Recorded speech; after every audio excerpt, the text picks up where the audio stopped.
Hi, my name is Matthew Shupe. I'm from the Cooperative Institute for Research in Environmental Sciences at the University of Colorado and NOAA in Boulder. And right now I'm on an icebreaker in the Central Arctic Ocean coming back from MOSAiC, the first part of MOSAiC. I'm one of the co-coordinators of MOSAiC and I'm pretty excited to share some information about this project with you. Arctic clouds.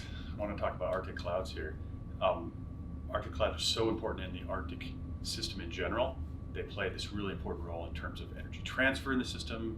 They of course bring precipitation, snowfall that determines what's happening at the surface. So clouds are really important in the overall system of the Arctic. And it also turns out that clouds are a big challenge for us to model.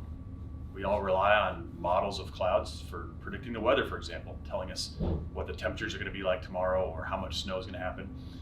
And for climate models as well, we really rely on understanding clouds because clouds play this huge role in the energy system of our globe and how much that's going to change over time. And so for climate models projecting the future of our Earth and for weather models that project what's going to happen tomorrow, we really have to understand clouds and represent them well. But right now it's a huge challenge for us to do that. And that's in part because we haven't really made a lot of observations of clouds in the Arctic especially.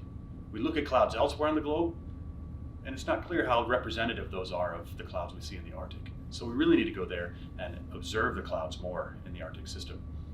There are a few details about Arctic clouds that make them particularly interesting. One is that the Arctic is cold, and these clouds are cold. They're cold cloud processes in general, but there's still liquid water in these clouds. So these are mixed phase clouds that have liquid water and ice together. That makes them really complicated. Also in the Arctic, there are aerosol particles. It turns out that you need an aerosol particle, a little particle in the atmosphere to form every cloud droplet. And in the Arctic, those aerosol particles are kind of unique. They're far away from a lot of sources.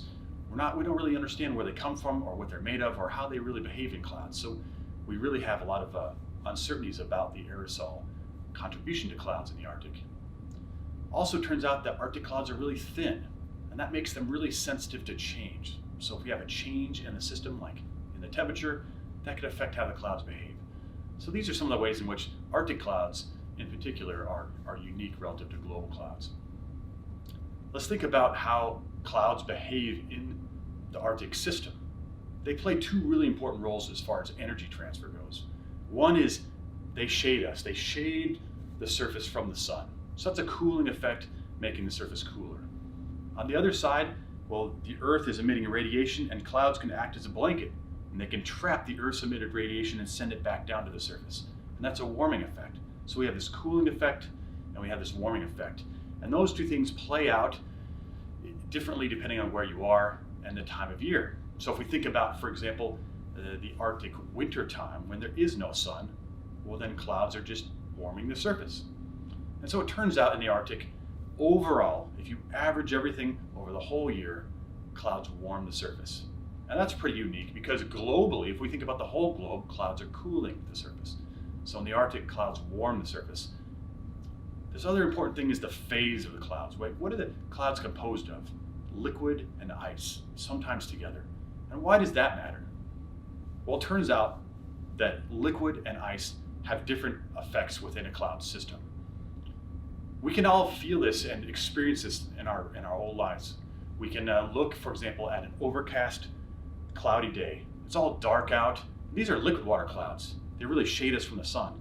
Versus ice water clouds, they're wispy, cirrus clouds really high, and you can often see the sun through them. You can see blue sky. So there's this difference between liquid clouds and ice clouds, and it affects radiation.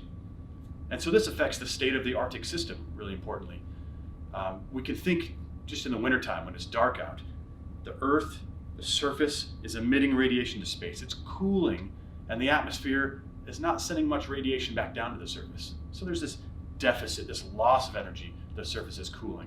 But you bring one of these liquid water clouds in, these big blankets in, over the surface, and it's sending radiation back down. So the Earth is emitting radiation and the cloud is sending it back down. And so the balance is close to zero. It's about the same amount of radiation. So the surface is not cooling as much. We see this in the surface temperature. It turns out that on a clear day or on a day without liquid water clouds, that it's really cold because that surface is cooling so much. If you add the clouds there, liquid water blankets, then the surface is much warmer. And in our observations all across the Arctic, in places like Greenland or out over the sea ice, we see differences of 10 degrees or even 20 degrees warmer when there are these liquid water clouds. So they obviously play a huge role. It also turns out that all the other energy transfer terms in the Arctic system are also dependent on these clouds. If you change the surface temperature, you're also changing how heat is moved by the winds, how it's conducted down through the sea ice, and all these other energy transfer terms. So clouds play this really important role in the overall energy movement in the Arctic. So why are clouds composed of liquid water in the Arctic? Or why would they be composed of ice? And what makes the difference between these two things? One is those aerosol particles I was telling you about. In the Arctic, there are so few of the aerosol particles that form ice that it turns out that the clouds form as liquid water often. And that's really important in terms of kind of defining the balance between the two phases. But there's also important drivers in the dynamics. The clouds themselves force turbulence in the atmosphere that helps to form the clouds. And there's also storms that blow in from further away that bring moisture to form the clouds. And that's really important in determining how the clouds live, how they develop, and the role that they play. Also, of course, the temperature is important. The Arctic's cold, and as it gets colder, then the clouds are more composed of ice. As it gets a little bit warmer, then they're more composed of liquid water. And so temperature plays an important role there as well. How do we observe clouds? How do we study clouds? There are a number of different tools. I'm an observational scientist, and we'll take things like radars, different instruments out and put them on the surface and point them up at the sky.